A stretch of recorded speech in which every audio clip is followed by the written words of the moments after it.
Well, finally happened. Crypto went and bought the farm.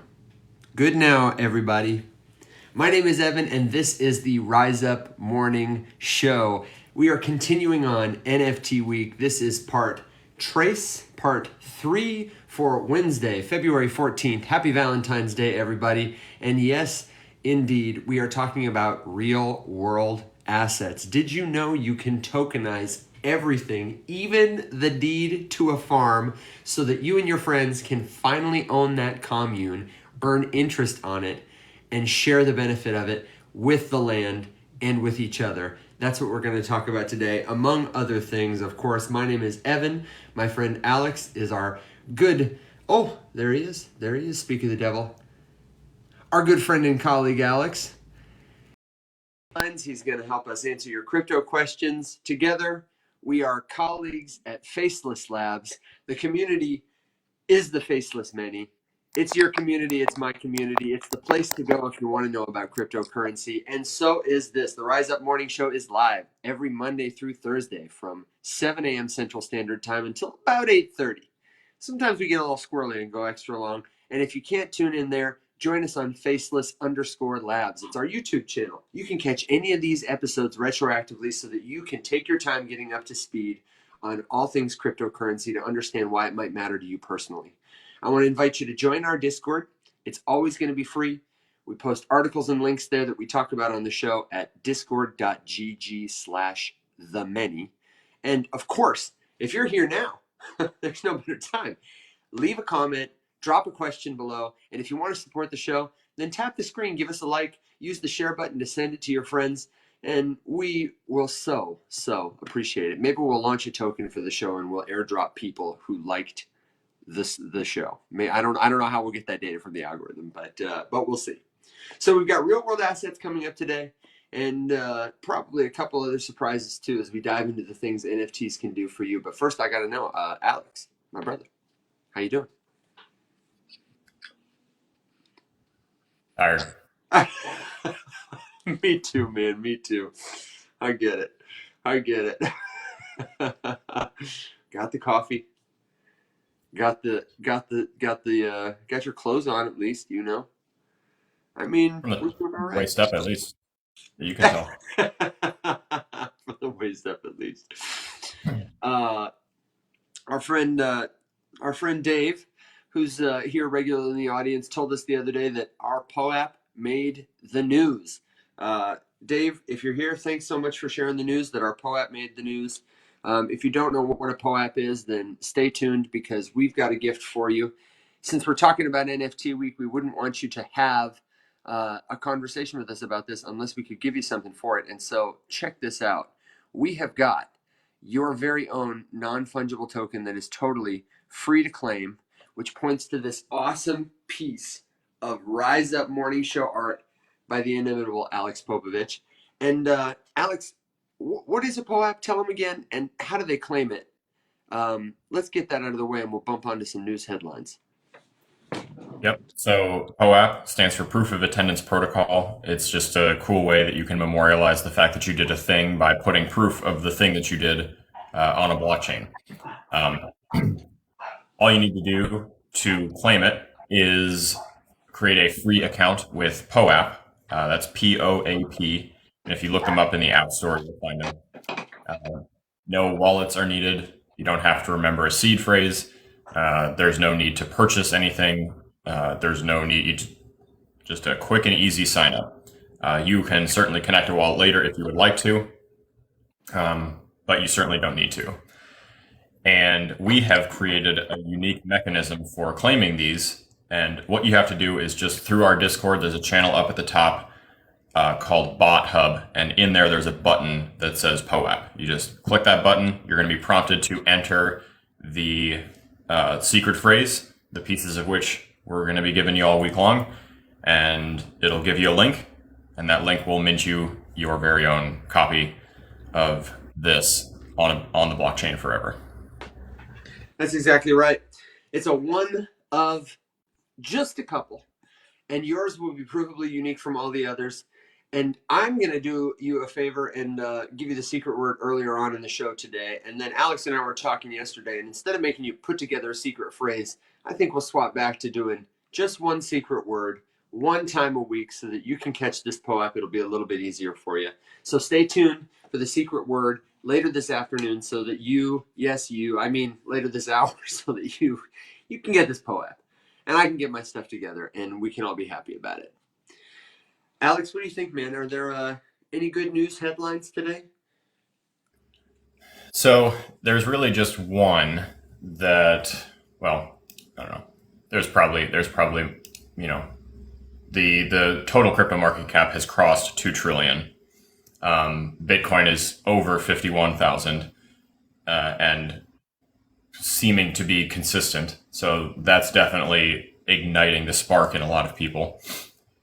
It's definitely, like I say, I don't think that I necessarily expect. I mean, this is why I would never make a price prediction because I have no idea. Um, the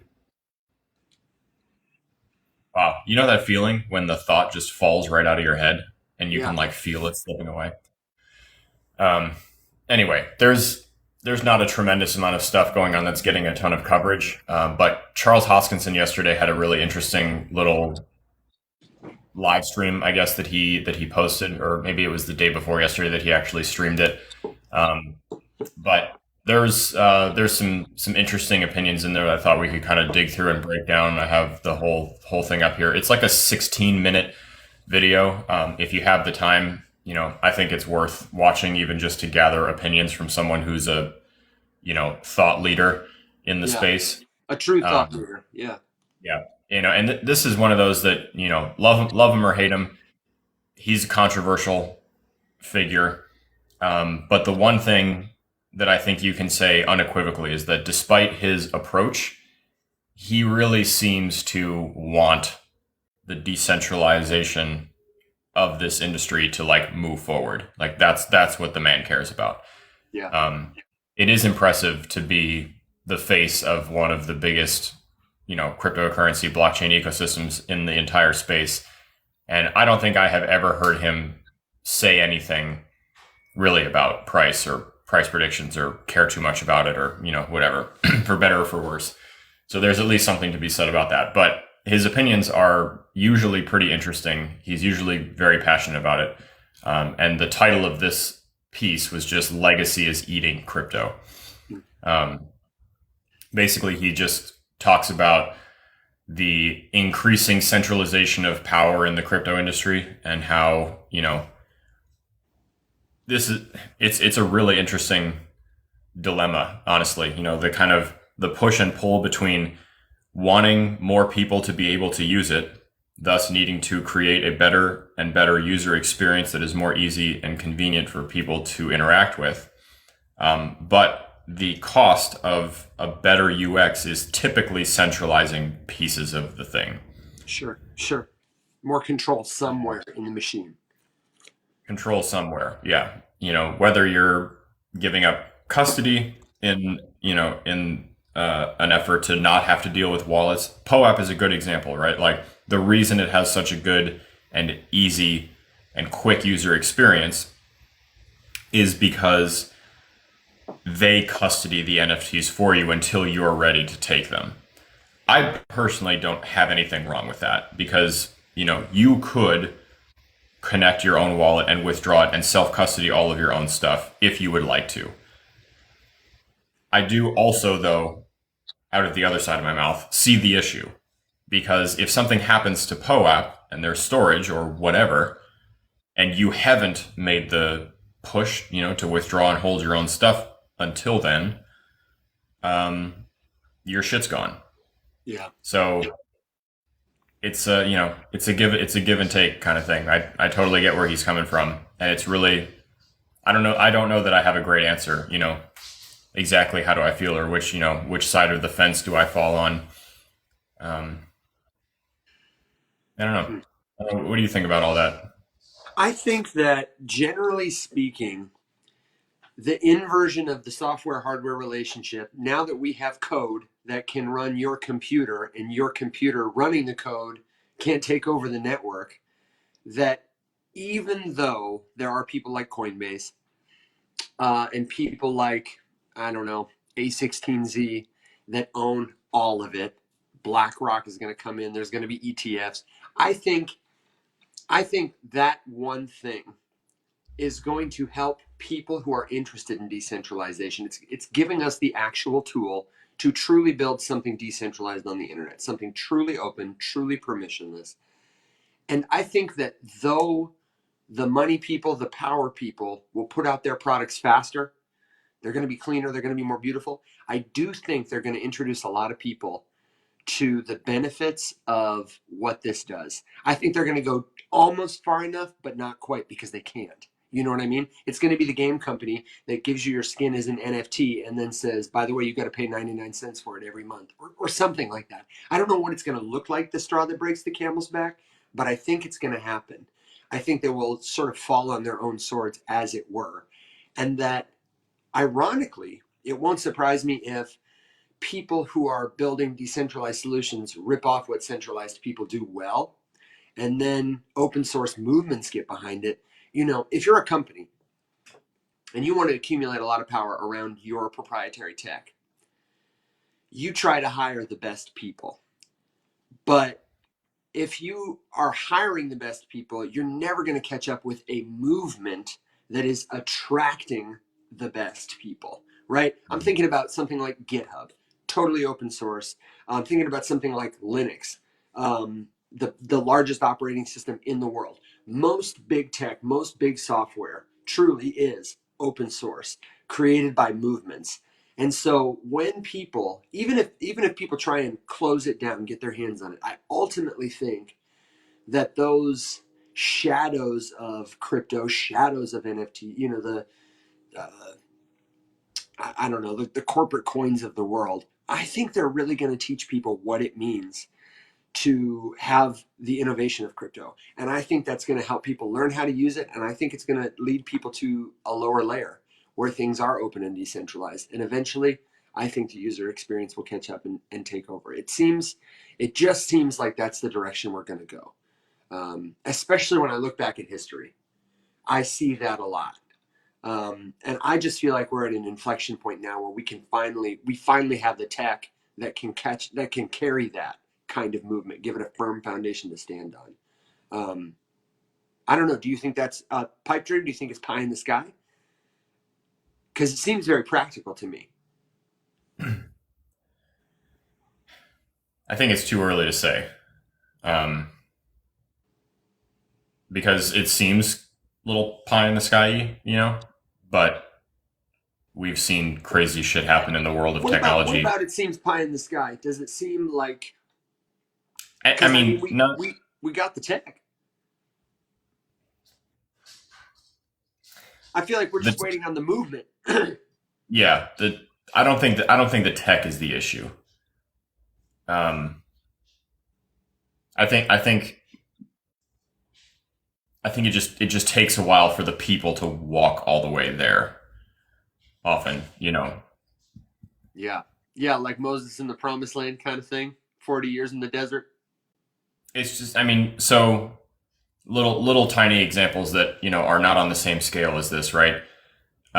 If you ask most people, you know, what is the first tablet computer? A lot of them would probably say, reminisce back to when the original iPad came out. Even though Microsoft had one 20 years before that never went anywhere, never went into production, never did anything. It was, you know, not marketed properly. It was big and ugly and clunky and wasn't that sleek, beautiful Apple product kind of thing, you know? Yeah. I don't know that it was 20 years before. It was a while before. I just pulled that number out of nowhere. Sure. I mean, you know, okay, fuel economy in vehicles, right? It used to be considerably better than it is now. Now we're like clinging, clawing, and fighting our way back to a standard that was just sort of like common practice 60, 70 years ago.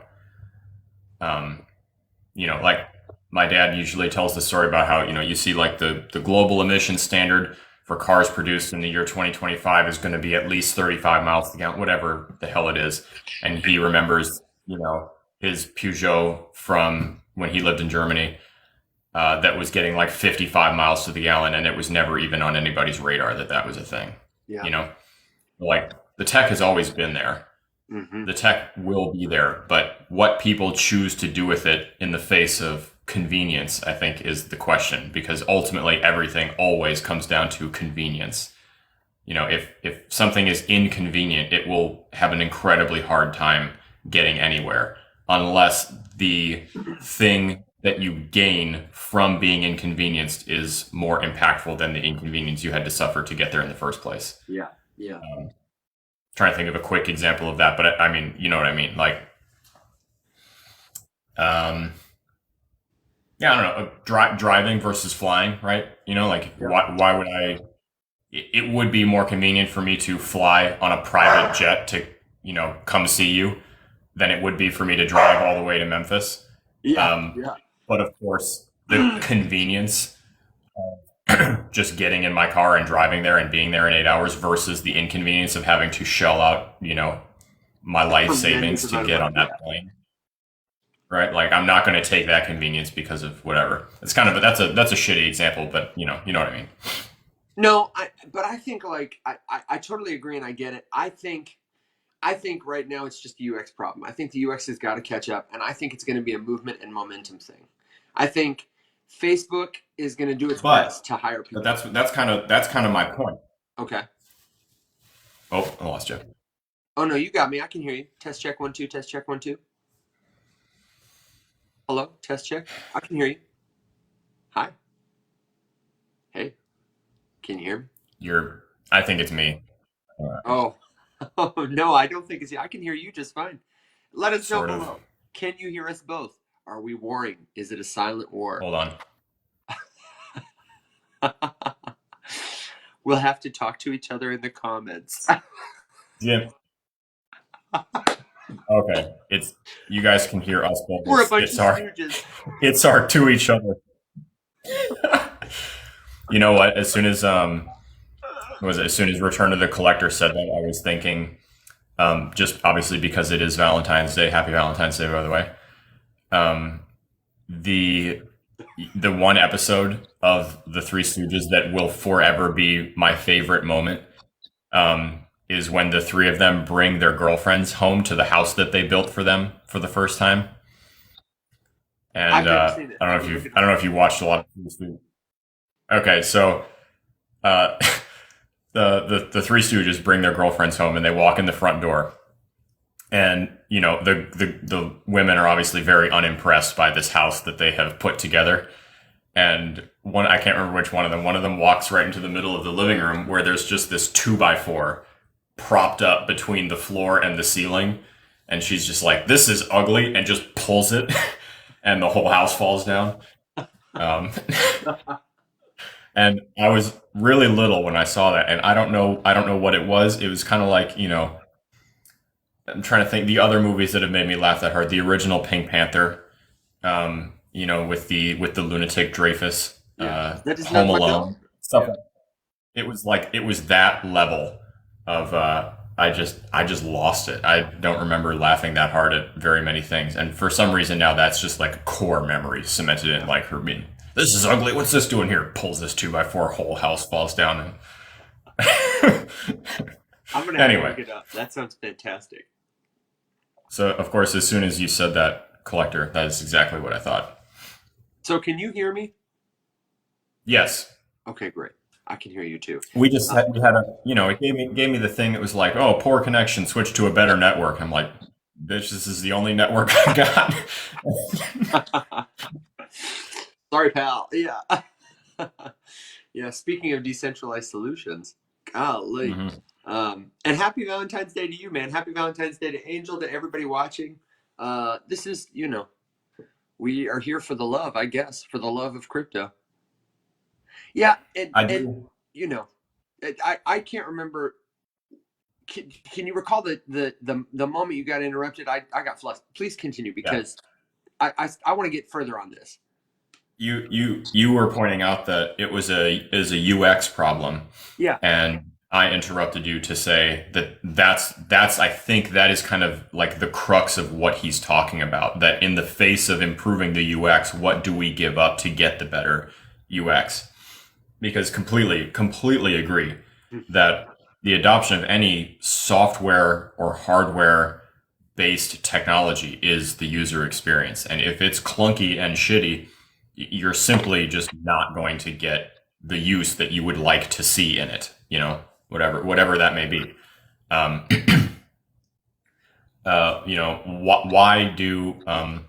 Why do consoles like the PlayStation and Xbox, why they exist? Because building your own computer to handle all that stuff was hard. It's changed now. It's easier to, buy pre-built PCs and stuff. But back in the day, that wasn't a thing. Optimized computers. Crypto is the same thing. But the problem with optimizing the UX for a crypto-based thing usually means that someone specific is going to assume control of the clunky part and do it for you. And the clunky part is the part of crypto that makes it worthwhile. So it's like a really tough hurdle to get over, because that's the thing that makes it special, but it's also the thing that hurts it the most. So Mashiste asked in the comments, this is so funny because yesterday Alex and I were on the phone after the show, and we have this routine that we do, Alex and I, where we'll talk about something and we'll unpack it and we'll have a good time about it, and he'll say, okay, sounds good, man, and I'll say, oh, one more thing, and then I'll get done and he'll say, oh, actually I just have one more thing, and we'll go back and forth for like 3 or 4 rounds of one more thing. And one of my one more things was, Alex, are you hip to Warpcaster yet? And he said, maybe, I think so. Do I need to be? We're already on too many social medias anyway. I just had console open a second ago, and I said to him, Warpcaster. And if you're listening, Warpcaster is a decentralized social media that is a Twitter clone, but tokenized stuff. And in the last 2 weeks, they have had an influx of users after, some strong activity on the platform and some strong coverage from folks like Laura Shin at the Unchained podcast. They got a shout out from Chris Dixon in his book. And they are a really interesting example because on one hand, Farcaster is backed by Coinbase, is backed by A16Z at, what a venture capitalist like Chris Dixon would probably say is a very traditional take rate of, less than 5% or whatever. But still, a big number if we're talking about Web3 versus Web2. Right. But they've definitely, I told Alex about it because I think they have definitely cracked the code on UX, at least for a Twitter clone, and certainly for Web3 social. It would not surprise me if Farcaster and Warpcast specifically were a big part of the conversation in a year about, look how far we've come. So there's an example right there. Maybe it was just a matter of time. Maybe someone has figured it out.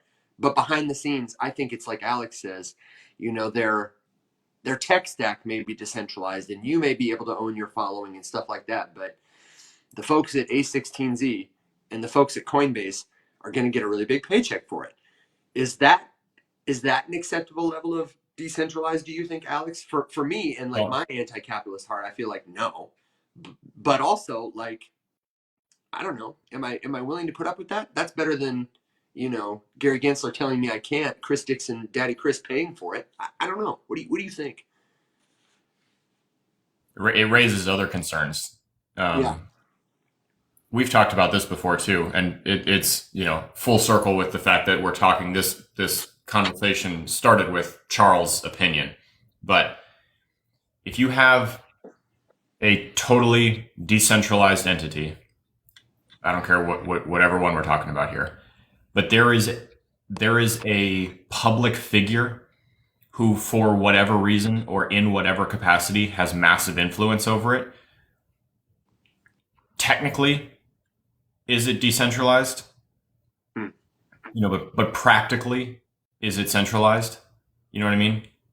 If Charles, imagine what would happen to Cardano and the ADA cryptocurrency if tomorrow Charles was like, shit, I was wrong. This is actually massively flawed, and I foresee a huge problem. What would happen if he did that? Oops. Yeah.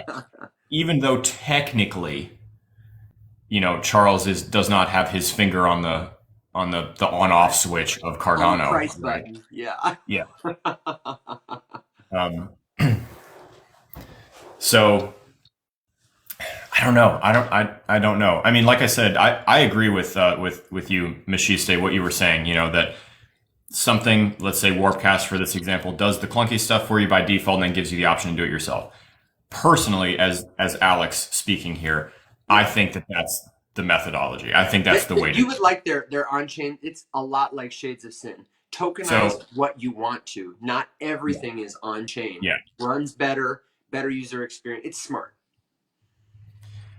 yeah. I will add you there as well. You know what's funny, Evan? So you told me to, and I like went to download the app and realized I already had it. I opened it, and not only do I have it, but I posted something like 3.5 months ago, just being like, "Well, I'm here. I don't know what I'm doing, but this is what." Dude, I said to Alex, I said, I hate Twitter. I don't need another one. And I was, I'm following Crypto the Game now because I want to play season 2.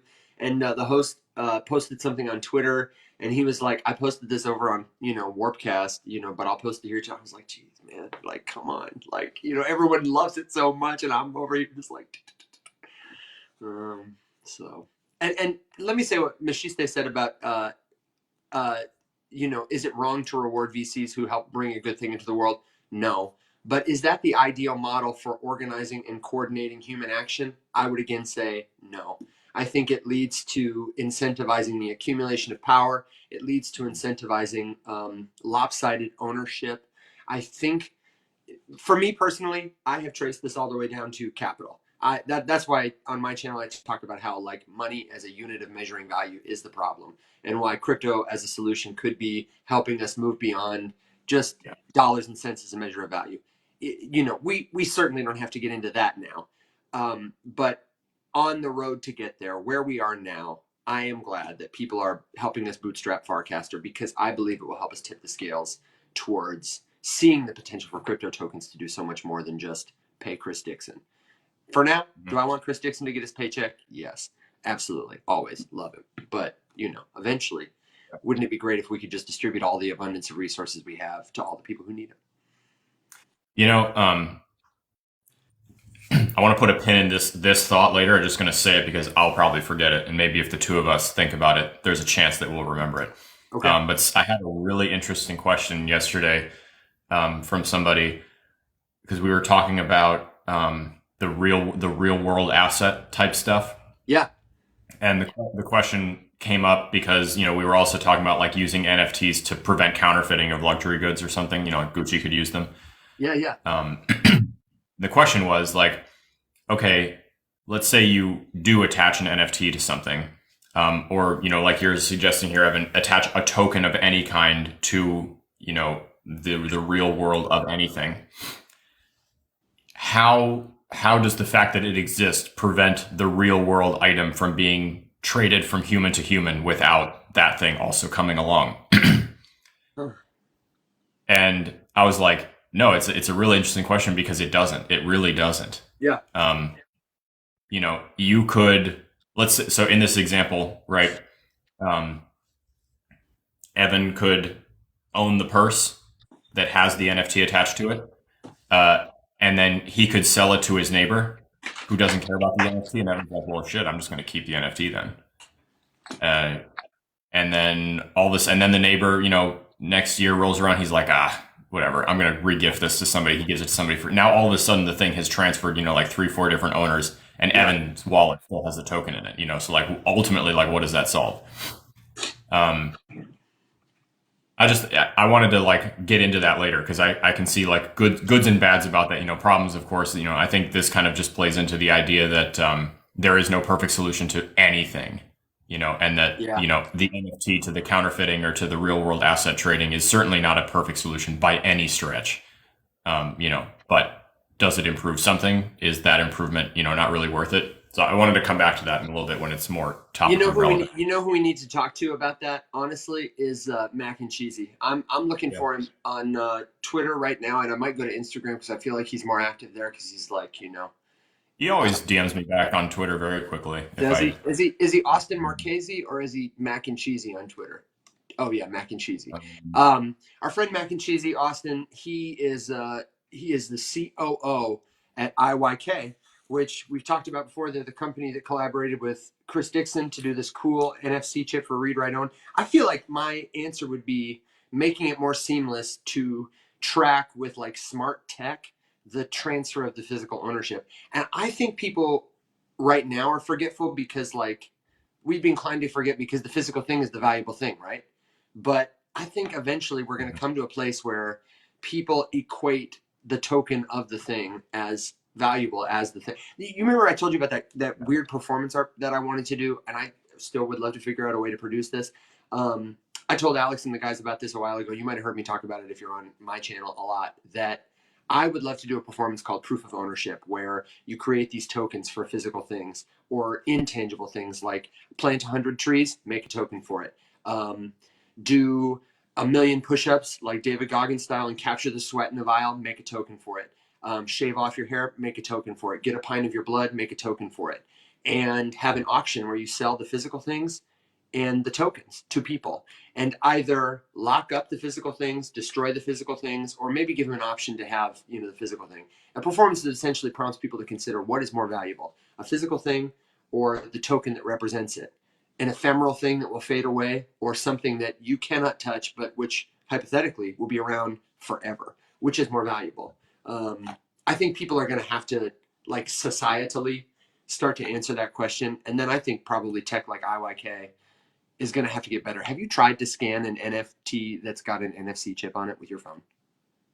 I've tried to use a number of different NFC things. Like I carry a dot card instead of business cards. So it's a card with an NFC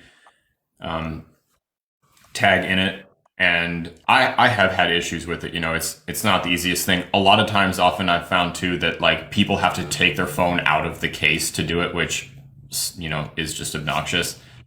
Other than that, not a tremendous amount. I've seen really cool uses of it. I mean, do you remember? What's his face is the big painting at Bitcoin Miami that had NFC tags all over it, and you got to like come up and scan around until you found one, and some of them had Bitcoin in it, and some of them didn't, kind of thing. You remember that? Mm-hmm. Yep. Yeah, I do. That was cool. Yeah, I did like cool. that. Some cool shit. And it was a good way to introduce people to it because people wanted the Bitcoin, Yeah. I will say though that just the other day, I don't actually know exactly what if it's using NFC or if it's something else, but so I'm a forgetful person and I lose stuff. And I thought I had lost my wallet. I have one of those tile trackers in the wallet, and long story short, I lost track of it at the baseball field when we were for Jordan's tryouts, and then my phone like decided not to let me know that I was outside the radius of my wallet anymore. I'm supposed to get like a thing like, "Hey, dumbass, you forgot it." Didn't get that. Realized a day later that the last time it had been tracked was at the baseball field, but the tracker was like way off in the middle of the woods. Anyway, finally ended up finding it in my house. Just couldn't pick up the tracker anymore, which was super fun, and I'm glad I spent the money on it. But of course, in the meantime, I canceled all my credit cards and got new ones sent to me. And so they're in the mail. I find this, and I'm like at a gas station. I was like, God damn it, I'm almost out of gas, and I turned off all of my cards. But because of the Samsung wallet, I had another card on me in my phone. I could just tap the phone to the gas pump and pay for gas that way using a card off of the one that Christina has for the account. And I was just like, dude, what would without this, I very, very either would have had to get someone to help me, and all of a sudden I would have been the guy. Can I get a few bucks for gas? Yeah. Or Christina would have had to come get me. And I was just, so that was a good use of the near field communications. Yeah, that's impressive. That's the most impressive use of it, honestly, that I have heard recently. Mostly, it's me with my phone on like the hem of some guy's shirt, almost touching his crotch, just like tapping repeatedly, hoping to get the NFT. Like that's the stage we're at. You know what I mean? Yeah. Or like, I would love to have a pair of sweatpants, like juicy on the butt with an NFC. That would be great. That would be great. Well, Real too, quick. I realized that a lot of people using their phone to scan stuff, Yeah. most cases and stuff now are the MagSafe, and that fucks with it. Yeah. Makes it And it really also hard. doesn't help if you've got like a legacy tech phone, frankly. It's true. Yeah, if your phone was last um, updated, had its last software In update World in War II, Y2K. yeah. Well, it seems like it sometimes. Okay, let me take a quick second to say this is the perfect setup for the prep I did today to talk about. If you missed it, the opening line is that crypto bought the farm, literally. Mashiste's talking about it in the comments. Real world assets that you can lease, that you can fractionalize, that you can own in all kinds of different ways without needing to go to the place and put your flag in the ground. This is what we're going to touch on, what NFTs and smart contracts can enable. I'm going to show you one specific example. We're going to get Alex's take on it, and we're going to ask some questions about it, just to unpack a little more. Really, what can NFTs do? I need to do a video on this too. But I have some friends here. Well, let me back up to tell you first. Since we're in the room, thank you to everybody who's been here. Angel, thank you, Mashiste. Thank you for sharing the live, Ren. If this show is helpful to you, please consider sharing it with a friend. Please consider tapping the screen to let the algorithm know it's helpful. If you want more from us, come back tomorrow. Every Monday through Thursday, we're here. We're here later on YouTube, and we're on Discord. We are so available, guys. And if you got a question, if you got a comment, if you've got something you want us to look into, then please leave it below. If you don't have space below, that's what the Discord is for. I know Discord is a hurdle. There are barriers to entry. But if you've got a longer question, if you want to share a link, if you want to unpack an example for us, give us more context, then please consider doing it there. And then finally, I would say if you are someone who wants to be, or you know somebody who would make a great guest on the show, I just sent our friend Austin a text and I was like, hey, brother, super short notice. We're talking about real world assets. Can you come? If we can't get him now, we'll get him another time. But if that's you, you know, you want to contribute to the conversation that way, especially if you're one of our friends that we've gotten to know, that's what we need. And the last thing I want to tell you before we get into real world assets is exactly what Jim is asking is what's today's clue? The secret word for today to claim your very own Rise Up Morning Show POAP is Goblin. Goblin. Goblin. You're going to put it together, all lowercase, no spaces, with the first three words and tomorrow's word so that you can get a POAP. Take it to the bot hub in our Discord. The instructions are below on YouTube if you're watching there, and of course you can ask us. We're trying to be easy, trying to be easy for you. Thank you, Angel, for sharing the live. Thank you, everybody who's just joined. We are talking about NFTs and their applications so that you and your friends can finally escape the system and live on a farm together. Doesn't that sound great? It sounds like a pipe dream, but Alex, I'm here to tell you it's happening. It's happening. And I had the pleasure of sitting down with a friend of mine who lives here in Memphis, does a lot of real estate stuff. He is part of a couple weird crypto organizations. One of them is called CougarDAO, founded by a farmer. One of them is called LexDAO, funded by two lawyers. They Not combined their even powers to form CougarDAO. And the reason they called it CougarDAO is because this weird mix of agriculture, legal expertise, and real estate knowledge, they said, let's buy Cougar Island. Island off the coast of North Carolina. It was up for sale. And it was a beautiful place where there used to be a lot of wild cougars, I guess. And they thought, wouldn't it be cool if we could rehabilitate the land, steward it, make it a place for scientists to learn from, whatever. Cougar Island was too expensive. So they said, this is still a great idea. What can we do? Well, they did a couple things. The first thing they did at CougarDAO was they took an apartment here in Memphis and they used Fabrica, which is a website I sent to Alex earlier. I sent it in your Discord. You can check this out. They used Fabrica to set up a trust. It is a legal trust. They have a Wyoming and a Delaware LLC. They have trust documents, and they have officially moved this apartment unit onto the blockchain. There is an Etherscan ID for it and everything. The apartment was the proof of concept. They had someone rent the apartment. It's the DAO. The DAO sent crypto to the LLC to rent this apartment, and the crypto is being held in escrow on a smart contract platform called Kali GG. It's totally free to use. It's totally flexible. You don't have to be a coder. And this money, let's say it's $1,000 for the year. It's more than that, but for simplicity's sake, this money is second by second draining out to the DAO from the escrow. And the balance of it in that pool is being staked to earn a yield. So you're using crypto to pay someone directly. You're earning a yield on it in real time. It's being distributed in real time. You can borrow against it. And it is a smart contract with ownership represented by a token that can be fractionalized among all the people in CougarDAO who invested money to buy the apartment. So all of these possibilities we've talked about are opening up right now. They also bought a farm that is on the blockchain. You can see it. I will be glad to post the link in Discord later. It is also held on Fabrica, where you can see pictures of the land. It's in Colorado. It might not be far from Charles Hoskinson, honestly. I don't know. But they are actively taking, they have leased it out to farmers who are growing crops on it. So that is profitable for them. It is profitable for the farmers. They have a thing up, you can buy it, and the ownership will be transferred from their LLC, from CougarDAO, to you, buyer, in the form of, legal documents, but on chain, in a non-fungible token. And obviously, I'm sure there are lots of questions that people might have about how this would work. If not, that's fine. I just want you to know it is out here. It's happening. The tweet I saw about it that just made me laugh is, I think I sent it to Alex. They said, what does it say, Alex, about the East Denver after party? They said, oh, no, I didn't send it to Alex. Oh, damn it. When you're going to make a great joke, but you're unprepared. The tweet says, to introduce them,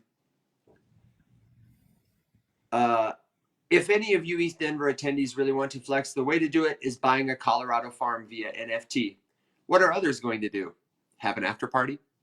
Tell them to suck it when you flaunt your farm. Hashtag RWA.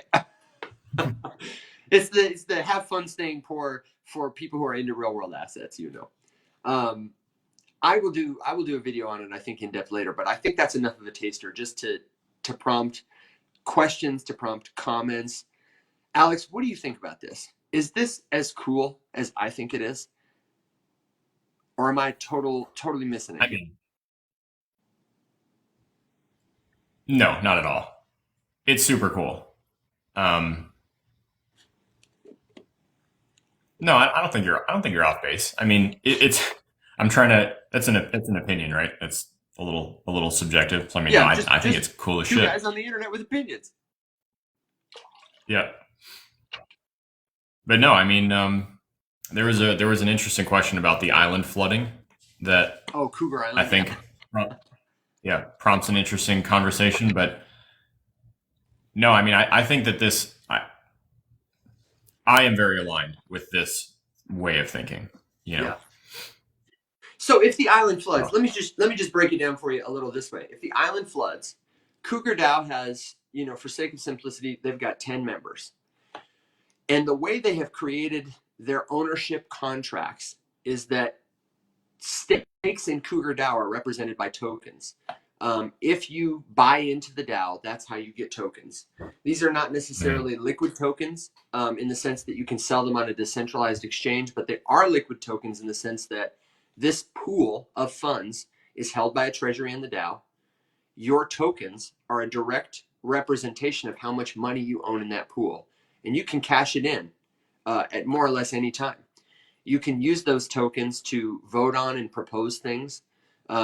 If the island floods and we have $100,000 in our treasury and you contributed 90,000 of it, you're going to have more Cougar tokens than me. And so your vote is going to be worth a little more. Or we can propose, because the platform that they're building it on, Kali, is flexible like this. We could propose to say, hey, I know Alex put up all the money for this, but let's do a vote where each of us has one vote.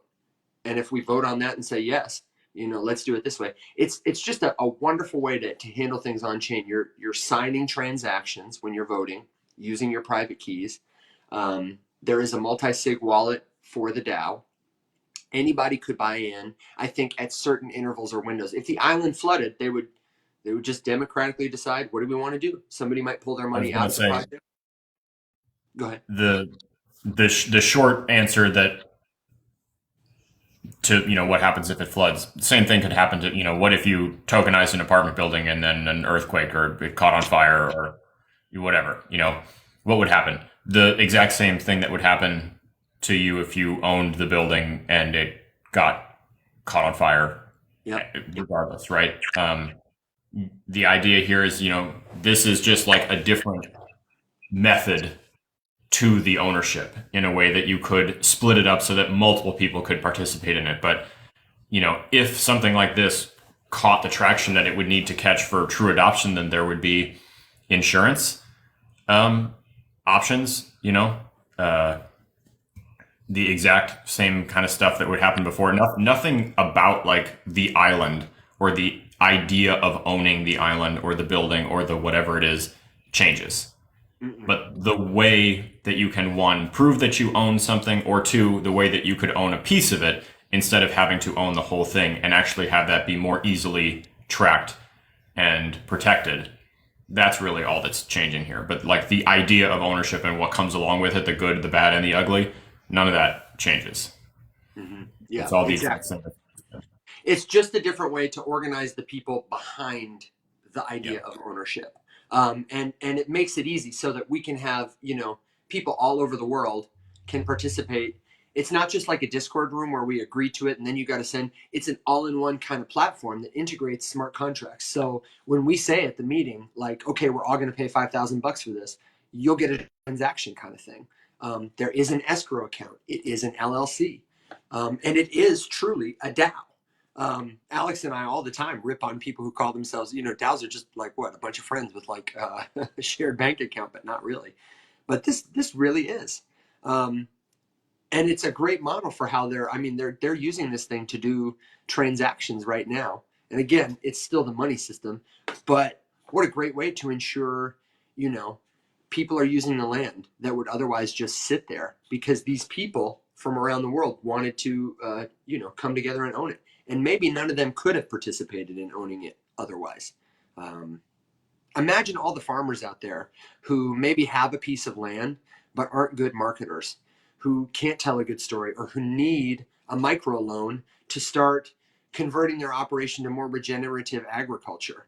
I think that's a story that a lot of people would want to fund if they understood how they could and felt that it would matter for them personally.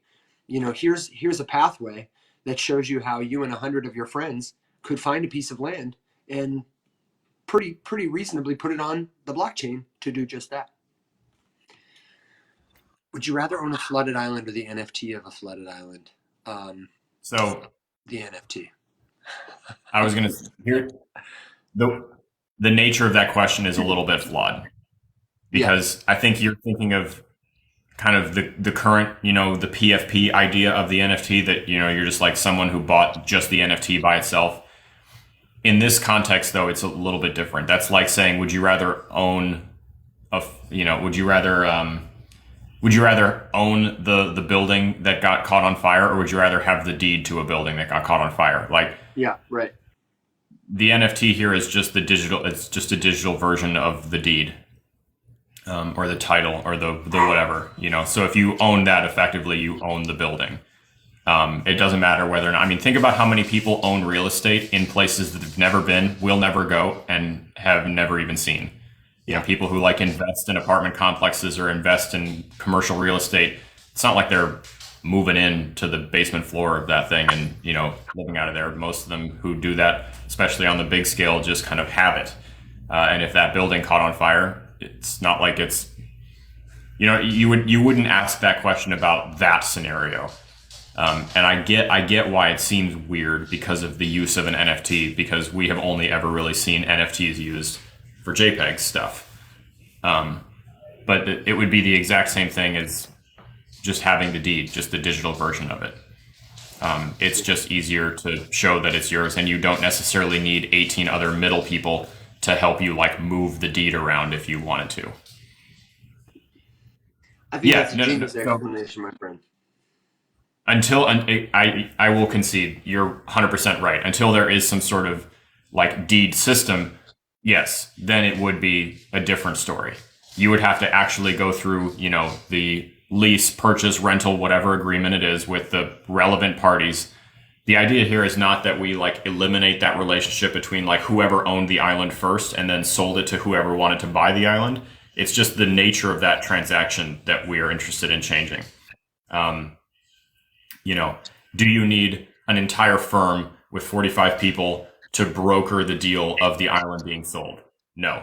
So that's the piece that's trying to be removed from the whole thing. But you're completely correct. Until there is like an actual system where you can like sit down and you'd fill out the paperwork, whether it's digital or physical, and then, you like get the keys and you also get transferred a token of ownership proof, then yeah, it's not quite the same thing. Yeah, but there is. I want to stop you and tell you there is a precedent for this. Like the Fabrica platform has a trust that is legally ratified, and what it says, the very first thing it says, the trust agreement is entered to. The identifying information of this trust, the trust, may be found in the Fabrica NFT to which this agreement is attached. So that's how they've done it right there. They have linked it. They are acknowledging legally in a document that will uphold in the court of law that they are the same, essentially. And that's all that matters. That's absolutely all that matters. And so this is a vehicle that people could use again and again and again. Inside the token, there's a proof of title, which is also held physically in some places. But the problem with the title that's in somebody's bank vault somewhere is it could deteriorate, could get stolen. Now that this NFT is legally as good as the title that's physical, that problem, it doesn't matter anymore. Like, that's huge in terms of precedent. Big time. For sure. Yeah, and you can look at it on, my favorite part about it is you can look at it on Etherscan. And I just wanted to kind of close by reading you, they have this cheeky, cute little description that showcases some of their plans for it. So, on December 5th, 2022, CougarDAO made history as the world's first crypto company to acquire and take possession of an income-generating farm.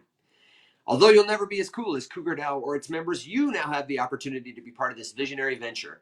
It's 160 acres. It's in Haxton, Colorado. It's got pristine grassland. A stable 5-year lease is in place with a little over 4 years remaining. Any purchase of the property is subject to the lease, ensuring a steady income stream and providing a unique investment opportunity. The wide open spaces, rolling plains, and dramatic sunsets paint a canvas of tranquility and serenity that's unparalleled. Whether you're an experienced farmer or looking to explore new opportunities like Airbnb, this farm has the potential to fulfill your dreams. And rumor has it, members of CougarDAO are some of the best looking people the world has ever known. They're so funny. Just being associated with this venture will make you the most desirable guest at parties, funerals, and family reunions. Don't miss out. Whether you're an investor, a farmer, or someone who appreciates the extraordinary the property offers, it all. You can buy it now for 330,000 USDC if you're that flush. They have it. They have it on Etherscan. They have it on OpenSea, and they have pictures. It is a literal farm. I will post it in the Discord later. I'm excited about that. I haven't heard back from Mac and Cheesy, and I wanted to say, Alex, I don't know if you know anything better than I do, but we had a question in the comments from the Good Crust about Miami Coin. Are people using it? And my understanding is that the project, I was doing some Googling, is still active, that Stacks Protocol is still active, which runs it, but I honestly can't find a thing about it. And that I was going to say, I haven't. I feel like I heard some rumblings about people using it at one point, semi recently, but nothing super impactful. And then just now, as I was looking, it's there, but I don't necessarily think that it's doing anything. Now I do have an update on another Citycoin project though. Jesse Pollock, who is the lead developer on Coinbase's L2 base, is also involved with 2 projects, one of which is called 0x City 3, which is like the parent organization of this new token Oak currency, which is being deployed in Oakland, California, specifically to fulfill the mission of City 3, which is giving communities tools for their own economic empowerment. Sounds like the same kind of model as Miami Coin and Stacks. I'm not entirely sure how the protocol works. With Miami Coin, there was like you had to buy Stacks, lock it up to earn the Miami token, or maybe I have that backwards, which helped you earn liquidity. You got more tokens if you were a resident of Miami. I think this is more about onboarding people and businesses in the city, more like an El Salvador play, giving them access to this currency that they will use and share.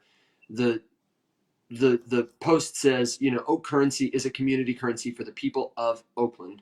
We're rallying behind them in order to bring more cities on chain. And they have a couple of claims that they've made. I've seen people, use it to pay. I don't really know how you acquire it. I don't really know how valuable it is, has been for people. But they've done collections. I think they did a collection called On-Chain Summer that was like photographs of Oakland you could buy. They split proceeds with like the project and the artist. But that's what I know. Here we go, actually. Taking Oakland on chain, one small business at a time. In the vibrant city of Oakland, a movement is underway. It's kind of ambitious, language here. Oak is a community currency dedicated to creating a thriving local economy and a more just political system. You can find us at the farmers market week after week. We've worked with dozens of merchants to facilitate thousands of dollars in transactions, helping them bring their businesses on chain. The farmers market is an excellent showcase. Oak envisions the integration of on-chain transactions beyond.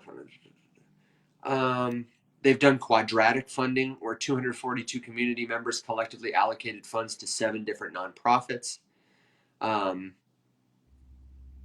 It sounds like Oak might be, without knowing, about their price mechanics or tokenomics, it sounds like it might be like your farmers market coin system, where you like trade dollars for Oak tokens, and you access a currency that is like dollars, but has the benefits of crypto. Like you can use it trustlessly, or without intermediaries taking a cut. I would need to do a little more research. It's on my list, but could be an interesting alternative to the Citicoin problem. When they figure it out, Jesse Pollock is one of those people, Alex, I would like to build proximity to. He is a reason I would get on Warpcaster and like start, just being a try guy in the comments, because I want to do something like that in Memphis. I think Memphis is a great city for it. Yeah, I would say the same thing about Savannah. Yeah, I mean, I think it's pretty hard pressed to find a city that like couldn't benefit from it if they, got their shit together. So now that we have had a dense, heady conversation about real world assets, I got to ask you the question at the heart of the matter, which is, ladies and gentlemen, a couple weeks ago, Alex and I were hanging out in Savannah, and we went on probably the most romantic date I've been on in recent memory. We walked through the park. We walked along the river. We got candy. We got dinner. We got ice cream. We went to, some shops, had conversation. And when I told Kimberly about it, that's what she said. She said, wow. She said, that's the most romantic date you've been on since we started dating. I said, yeah, I guess it is. So this weekend, I'm going to take Kimberly on a Valentine's adventure that I hope to make as romantic as our time in Savannah. Alex, do you have plans for love? Are you a Valentine's Day celebrator? Are you and Christina getting cozy? Are you going to make dinner? I mean, I don't think we're not going anywhere, doing anything huge. We'll, exchange some small somethings, I think. And, Christina liked the live. I think it's a sign. Yeah. Yeah, I don't know. We're not, huge into it. But a little bit. Nothing crazy. We're not going anywhere. We did, however, go to Namaste last week. Oh, you did? Man. Before last week. Yeah. Did Christina She's converted. Love when that bread came out hot? Yep. Oh my God. Yep. Yeah. She's a believer now. Yeah. Let me tell you, if you are in Savannah, Georgia, or have the ability to travel there, you need to go to Namaste and get any and all of the bread It is It literally doesn't matter. incredible. Oh my God, it's so good. Um, it is so good. I got something different from the time that we were there, and it was also incredible. Oh, except for this time, Christina got the little momos, the little dumplings, but we got them steamed instead, and I think they were better steamed, honestly. Yeah. Yeah, it was good. So next time when you're back, we'll go for round two Okay. and get them steamed. Angel says my mom is my Valentine. That's really sweet. Um, Let me know in the comments if you're looking forward to this day. If you're not, if you think love stinks or whatever, I'm gonna be playing later tonight at one of the restaurants here in Memphis. I've got a little Valentine's set list. I gotta practice later today. I certainly won't be talking about cryptocurrency there, although I do have a great sign that I need to get laminated that says if you want to tip me, you know, it has a little Bitcoin QR scanner. I'm trying to stack those sats, man. Nobody has tipped me in Bitcoin yet. That's how I will personally know we're in the bull market, is when people start asking like, "Oh, you take Bitcoin?" I'm waiting for it, man. I'm waiting for it, but they just aren't hitting it. So tomorrow is our last day of NFT week. Alex, what do you think we should preview to discuss? I feel like we've had a very well-rounded conversation. I don't know if we should get unhinged and just talk about um, Yes, goofy stuff, some of our favorite projects. I'm happy to talk more about the that's best and worst NFTs I've ever bought. We can talk more about our tokens. yeah. I think all of that. I was going to say specific project stuff. I think Yeah, like ones that have happened. Ours, um, you know, would we have changed anything? Um, yeah, that sort of stuff could be interesting. Things coming out now because there's still projects that are happening. The name of the game has changed, but I think yeah. stuff like that. I think And specific we project haven't stuff. talked much about activity on different chains. The state of the ecosystem now that ordinals are a thing. So that might be really fun. If you have a project, this is where y'all come in. If you have a project that you are curious to get our feedback on, then please let us know. Angel, thank you for the roses. You don't have to. That's very kind of you. It's Valentine's Day, um, but you absolutely don't have to gift us. It's so sweet. If you have a project and you want us to look at it, that would be the gift. Is let us know what you're looking at. Let us know what you're holding. I I am curious to see who in our audience, um, what their philosophy is about the NFTs they hold. Are you holding on to NFTs hoping to Yeah, make the money back? Are you holding it because it's something you'll always treasure? Do you not have any NFTs anymore? Do they look more like this farm?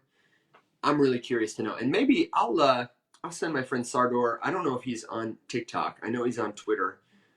He's in CougarDAO. Maybe I can get him to swing by because it would be fun to ask them some questions about yeah, what were the challenges of putting a piece of property on chain. What's next? He's a fun guy. He was the guy who sold that plot of land in Decentraland for like a bunch of money back when Metaverse Land was a thing. Remember when we were buying Metaverse Land? Now we've moved on to buying farms. He bought Uniswap early. He's an OG and he's got a great sense of humor.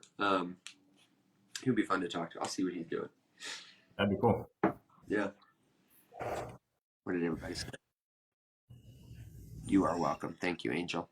Um, well, my brother, we might have a brief show today. I don't know. I'm feeling kind of well met, but I but agree. but I want to give folks a minute to say what they're going to say. Someone says ADA, Algo, XRP, XLM. Is that the bag you're holding? Is that what you're expecting? Is you're hoping to invest in? I'm Um, assuming that's bad. I'm assuming it's the bag too. Um, the only of those that I hold personally, if you're curious, is ADA. Not that it should influence your decision. And honestly, I don't know about you, Alex. I think my investment in Cardano has about it's about time, man. I think I'm going to move my dog and pony show to another token. Honestly, truly. Not that I don't love Charles. Not that I don't believe in what they're doing. I just, as a speculator, I'm trying to get my bags ready, and I just don't think that's the most exciting place to take a roller coaster ride. Yeah, it's Yeah, I guess. I mean, my opinion of its like overall, contribution value to the space has not changed, but I think I would agree. I mean, it's huge. Yeah. It's been huge. Um, Regained to all time highs. What? I don't even Three know. something? Is it I don't three even know something? I don't even know what it costs right now. But Uh, Algorand is one of those interesting ones that's like I don't know what it is about Algorand because technically very interesting, some unique, really cool, big shit as far as the tech is concerned. I would say that they have not missed the marketing point either, right? Like they had some no. super high profile affiliations and collaborations. I mean, just like wasn't there like a theoretical World Cup sponsor? There's been a couple government type things and whatever. So definitely like in the public eye, and yet it's one of those that just like doesn't really have a tremendous amount of activity, and people just generally don't really care about, except for the 8 people on Twitter that I see really talking about Algorand a lot. Yeah. Yeah. And I don't know what it is. The one thing that I don't know anything about on Algorand is the developer ecosystem, the SDK options, API connectivity. I don't know what it's like to build or try to build or maintain anything that's running on it. And that is really truly the only thing that matters Yeah. uh, Yeah. at the end of the I day. feel the same, and I just haven't seen enough. I see a lot of hype around it, but I haven't personally seen a lot of that kind of stuff. And I Yeah. feel like it's about time. Like I see that from Cardano is the difference, you know? Yeah. Even though they have like a terrible programming language and like an ecosystem that is hard to get into with a lot of maxis and stuff, it's like, you know, So I don't think we're the ones to have it, but I could try to get a guest. Next time I'm at home, we could do like a live, and I'll make my dad sit here and he can describe to you the Haskell programming language because I've asked him about it before. Um, and if I remember correctly, he was like worked with or adjacent to or was in the building with one of the guys who wrote Haskell, okay, um, created the language. not surprised. I'll have to ask him about that. I want to say that it was this one guy that he worked like near for a little bit. I'd have to ask him, but anyway, amazing, like super specific, hyper technical language, like for very specific stuff. Really fucking weird that they picked it Yeah, for what they were trying to use it for. yeah, Um, it's like that's one of those things like speaking or using different programming languages is not the same thing as like alternating between Spanish and German and Portuguese, right? Like you don't. It's not different ways to say the same thing. It's like they literally use different things. It would be the equivalent of like needing to know 9 or 10 different languages so that you could do all of the things because like yeah, you simply cannot buy your groceries if you speak Spanish, and you can't, yeah. you know, It's almost uh, like numbers and language, right? Like you can't do with language what you need numbers for. kinda, yeah, yeah. It's more like specific purpose. Like if you would need a language to go to the grocery store and do all of your shopping, you need another language to go to school, and you need another language to like, talk to your family, essentially. Yeah, yeah. Um, so it, the Haskell one is like basically a language for doing one thing that it does incredibly well. And Cardano decided that it was going to use it to go grocery shopping instead of arguing legal battles in court, which is like what it's for, which is just an interesting choice. No, but Um, Cardano as a community, I think has some of the most. It's hard to say exciting, the most developed conversations about like what is democracy, who should own a valid. Like their community dialogue is like the C-SPAN of crypto for my money. yes. No, You know that's, what I mean? yeah. Like you don't want to sit there and watch it, but it's so important. Um, Yes. and to Angel's point about like I guess ADA is good to hold. It's Alex for context, 58 cents right now. All time high was 285. Do I think that Okay. when the market goes off, ADA will follow it? Almost certainly. Uh, and I think that it probably will. Be for me from where I bought it. I'm doing just fine. But it would be nice to if I was going to move it out, do it. I think Cardano is one of those tokens like VeChain, like Chainlink, that the goals of the network are going to eventually inhibit its ability for speculators. I think. So What do you think? yeah, no, I think that's great because Cardano remains one of my favorite projects. It's a great One project. of the first ones that I really got into. But I would agree that I don't think from like an investment standpoint necessarily it's the one that's going to make everyone who buys 10 of them a millionaire someday, because if they truly accomplish the mission that they are like on a quest to accomplish, they simply can't become ludicrously expensive, right? Like if Cardano's true mission is to democratize money all over the world, regardless of color, creed, and nationality, whatever, then they need to be easily obtainable and usable by a gigantic myriad of people, including people with very limited access to resources. That's kind of their mission: bank the unbanked, right? Yeah, yeah. And it's kind of hard to bank the unbanked if one of your tokens, of which you need, a quarter of one to just send a transaction in the first place, costs $20,000. It's just not practical, No. and that's going to be a thing I think that ends up. Unfortunately, at this point, it's one of those that's probably a little bit ahead of its time because it's not a great. Not to say that it's a bad investment. It's just it's like I always say, in order to truly achieve what a lot of these projects want to achieve or say they want to achieve, the pipe dream that they sell to people to convince them to become investors, in order to actually do that, they need to kind of have bad tokenomics, because they need to get as many of these tokens into the hands of as many different people as humanly possible so that those people use them to do stuff and make the network run and secure it and make sure that it doesn't shut offline. And there can't just be 10 validators. There needs to be 10 million and all that sort of stuff. And that is Cardano, right? Like, would it hurt the price if tomorrow, an initiative to spread 1 billion ADA across, I don't know, 18 different impoverished countries to give all of these students in those countries, a wallet full of these things to start using for their digital student IDs or whatever? That would be incredible. But from a raw investment perspective, that would be a huge supply dilution. Probably not ideal. So that's kind of a little bit of a quandary in the crypto space, right? The coolest shit is probably not the world's best investment. The coolest shit is probably not the world's best investment. It sounds like a commercial, the commercial for crypto. Angel, you asked a question about Stronghold, and that rings a bell for me. I was kind of looking it up. Why does it sound so familiar? It sounds really familiar, and for some reason, I have like a reaction to it. I don't know why. I can't tell you why. When you get to the point where you're looking at this stuff all the time. It's like Alex when you open your Warpcaster app and you realize, oh, I've already been here. I've been here for 3 months. Like, I was here months ago. Just forgot about it. I would need to look at it again to remember why I get this feeling, and if I'm thinking of something else, what it is. Maybe this is one we can put a pin in and come back to.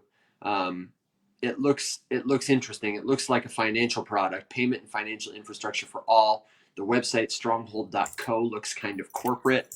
Looks like they're targeting Visa, for example. IBM are names on their Forbes FinTech 50 from 2022. They have a token that's SHX. I don't know what it does or what it's there for, but they really seem pictures of people in suits. They really seem like they're trying to target, the establishment. I wonder if they're like an XRP competitor or something like that. I don't honestly know. I'd be curious. Looks like they have an app. Alex, what do you think? Maybe we could throw this on the list and we could do a little project research and dig into it tomorrow. Yeah. Yeah. Okay. Angel, let us get some links together. And if there are others that we should know or you want to give me context, drop it in the Discord. And folks, if you're not in the Discord, That's where we can go to have this conversation more deeply. I love that everyone is here on TikTok. This is the place to get it live. But these comments with the character limits, what's up with that? Airline food, man. Join us at discord.gg/the-many. That's where we share all the links. I'm going to post the links to the CougarDAO contracts so you can check out this NFT farm for yourself. We will post any and everything there. If you've got a good question that takes too many characters to ask, that's where you post it. Do not forget, today's secret word is goblin for the POAP. Jim, thanks for staying up late with us. Angel, Mashiste, everybody who's been here today, we love you. We appreciate you. Tune in tomorrow, 7 a.m. Central Standard Time, 1 p.m. still UTC. Haven't hit daylight savings yet. So if that's you, you want to join us live, come on over from wherever you are to TikTok at Conversations with Evan and at alex.facelesslabs, right? Oh, no, that's Twitter. It's Faceless Labs. Fudge. I'm going to get it, man. Do you have final thoughts, good jokes, words of wisdom? You going to pick on me about it? No, I'm good. I'm good. I don't blame you at all. I have a different handle on every single platform. It's super annoying. I just hate it. But that's why we're talking about Web3, baby. We got to mint it and take it with us. So, when we get there, surely we'll tell you about it on the show. My friends, wherever you are, whenever you listen, thanks for being here. We'll catch you next time. And until then, rise up.